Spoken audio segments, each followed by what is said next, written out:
তিনজন লোক ব্যবসা করার জন্য সফরের উদ্দেশ্যে রওনা হলো। হঠাৎ রাস্তার মাঝে ঝড় বৃষ্টি শুরু হয়ে গেল। তখন সেই তিনজন লোক একটি গুহার ভিতরে তারা আশ্রয় নিল। যখন তারা সেই গুহার ভিতরে ঢুকলো, তাদের সম্মুখে বিপদ চলে আসলো। হঠাৎ বড় একটি পাথর গড়িয়ে গড়িয়ে এসে তাদের গুহার দরজার এসে আটকে গেল। তখন তারা অনেক চেষ্টা করলো সেই পাথরটি সরানোর জন্য, কিন্তু পাথরটি কোনোভাবে তারা সরাতে পারলো না। তখন তারা ভাবলো আমাদের আর বাঁচার কোনো উপায় নেই, অক্সিজেনও ধীরে ধীরে বন্ধ হয়ে যাচ্ছে। তারা ভাবলো আমাদের মৃত্যু নিশ্চিত, এতে কোনো সন্দেহ নেই। তারা এমন কাজ করলো তখন যে মহান আল্লাহ তাআলা খুশ হয়ে গেলেন। সেই কঠিন বিপদে পড়ে তিনজনে তখন বৈঠক আরম্ভ করলো। এই বিপদ থেকে আল্লাহ ছাড়া উদ্ধার করার মতো আমাদের আর কেউ নেই।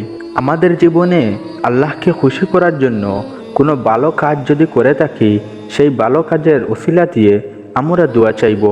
ইনশাআল্লাহ এই বিপদ থেকে আল্লাহ তাআলা আমাদেরকে উদ্ধার করে দেবে। তাই প্রথম ব্যক্তি আল্লাহর কাছে দোয়া করতে শুরু করলো, ওগো আমার দয়াল মৌলা, ওহে আমার মালিক, আমি এক রাখাল ছিলাম, তুমি তো সব জানো।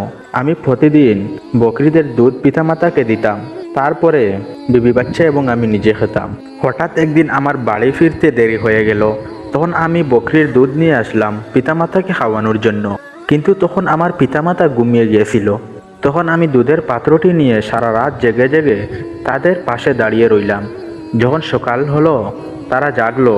তাদের জাগার পর আমি তাদেরকে দুধটুকু খাওয়ালাম। হে আল্লাহ, যদি তুমি আমার এই কাজে খুশি হয়ে থাকো, তাহলে গুহার এই পাথর থেকে আমাদেরকে মুক্তি দাও। তখন আল্লাহ তাআলা প্রথম ব্যক্তির দোয়া কবুল করলেন এবং গুহার এই পাথরটি একটু সরিয়ে দিলেন, যেন তাদের শরীরে হাওয়া লাগে, আলো আসে। তখন দ্বিতীয় ব্যক্তি আল্লাহর কাছে দোয়া করতে শুরু করলো, হে আল্লাহ, হে আসমান জমিনের মালিক, হে আরশের মালিক, আমি আমার চাচাতো বোনের প্রেমে পাগল ছিলাম। তাকে আমি সবসময় খারাপ কাজের জন্য ঘোষণা করতাম, কিন্তু চাচাতো বোন আমার কথায় কখনো রাজি হতো না। একদিন হঠাৎ চাচাতো বোন অভাবে পড়ে যায়। তখন সে আমার কাছে এসে সাহায্য চাইতে লাগলো। তখন আমি তাকে বললাম, তুমি যদি আমার সাথে জিনা করো, তবে আমি তোমাকে 100 সোনার মুদ্রা দেব। চাচাতো বোনের অভাব থাকার কারণে সে আমার প্রস্তাবে রাজি হয়ে যায়। তখন আমি তার ঘরে ঢুকে ঘরের দরজা জানলা সব বন্ধ করে দিলাম। তখন চাচাতো বোন আমাকে বলল, ওহে আমার ভাই, আল্লাহকে ভয় করো। হে আল্লাহ, সেদিন আমি তোমার ভয়ে তার কাছ থেকে ফিরে আসলাম, আর আমি 100 সোনার মুদ্রা তাকে এমনিতেই দিয়ে দিলাম। হে আল্লাহ, তুমি যদি আমার সেই দিনের কাজে খুশি হয়ে থাকো, তবে তুমি আমাদেরকে এই গুহার ভিতর থেকে মুক্তি দাও। তখন আল্লাহ তাআলা সেই পাথরটি গুহার অনেকটাই সাইডে নিয়ে গেলেন, এমনভাবে সরালেন যে তাদের হাত পা বের হচ্ছে, কিন্তু বাকি বডিটা বার হচ্ছে না। তখন তৃতীয় ব্যক্তি আল্লাহর কাছে দোয়া করতে আরম্ভ করলো, ওহে আমার মালিক, আমার বাসায় অনেক কাজের লোক ছিল, প্রতিদিন তারা আমার বাড়িতে কাজ করত। হঠাৎ একদিন একজন ব্যক্তি বেতন না নিয়ে ভুলে চলে গেল, আর বহুদিন ধরে সে আমার বাসায় আর কাজে আসেনি। তখন আমি তার সেই বেতন দিয়ে একটা ছাগল কিনলাম, আর একজন কামলা দিয়ে সেই ছাগলটি পালতে লাগিলাম। আর এভাবেই ছাগলের সংখ্যা বাড়তে বাড়তে অনেক ছাগল হয়ে গেল। তখন একদিন সেই ব্যক্তি তার বেতন নেওয়ার জন্য হাজির হলো।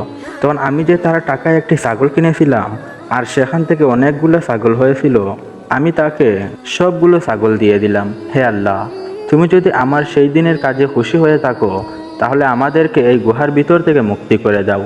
তখন আল্লাহ তাআলা তার দোয়া কবুল করলেন এবং গুহার মুখ থেকে সেই পাথরটি পুরাপুরি সরিয়ে দিলেন। সুবহানাল্লাহ। তখন 3 ব্যক্তি খুশি হয়ে আল্লাহর নামে তাকবীর দিতে দিতে গুহার ভিতর থেকে বের হলো এবং নতুন জীবনযাপন শুরু করলো। এখান থেকে আমরা কি শিখলাম? আমরা যখন কোনো বিপদে পড়ব, আমাদের জীবনের ভালো কাজের উসিলা দিয়ে আল্লাহর কাছে দোয়া চাইব। ইনশাআল্লাহ বিপদ থেকে আল্লাহ আমাদেরকে উদ্ধার করবেন। আজকের ভিডিও এই পর্যন্তই। সবাই ভালো থাকবেন, সুস্থ থাকবেন। আল্লাহ হাফিজ।